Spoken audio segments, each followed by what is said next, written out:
कोकणातील प्रत्येक घडामोडींचे लाईव्ह अपडेट पाहण्यासाठी आताच कोकण कटा न्यूजच्या सर्व सोशल मीडियाच्या प्लॅटफॉर्मला लाईक, फॉलो आणि सबस्क्राईब करा.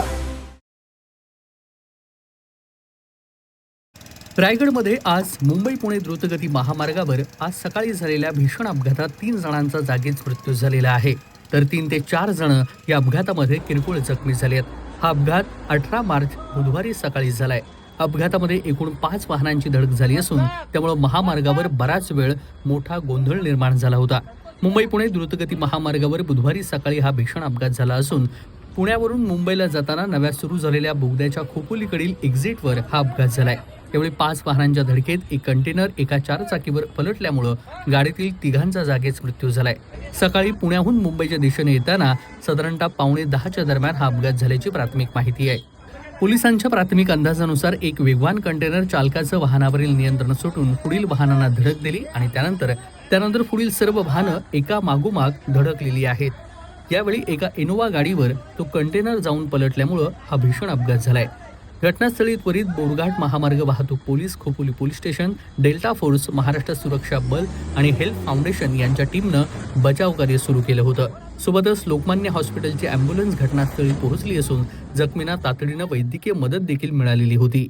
या अपघातामध्ये कंटेनरनं समोरील 5 वाहनांना जोराची धडक दिल्यानं भीषण अपघात झाला. यामध्ये 3 कार, एक आयशर टेम्पो आणि एक बल्कर असा 6 वाहनांचा समावेश आहे.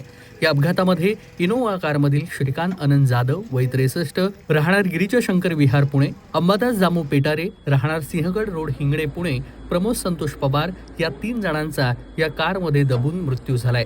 तर दुसऱ्या कारमधील स्वप्नील नामदेव भुजबळ, नवनाथ भुजबळ, अक्षय गायकवाड, भानुदास गायकवाड आणि कंटेनर चालक अवधेश यादव हे जखमी झाले आहेत. तर या अपघातामध्ये 6 वाहनांचा चक्काचूर झालाय.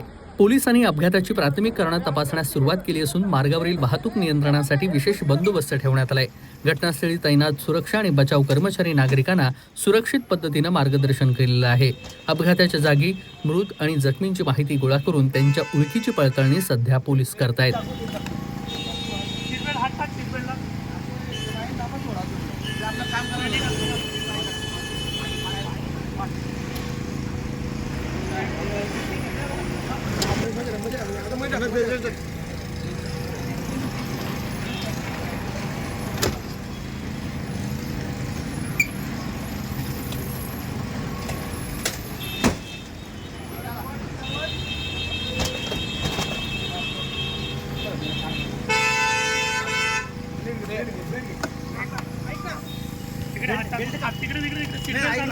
सीटबेल्ट काढ, तो सीटबेल्ट वर राहील ना, हे चाकू सीटबेल्ट हात टाक, सीटबेल्टला आपण सोडा तुम्ही आपलं काम करायला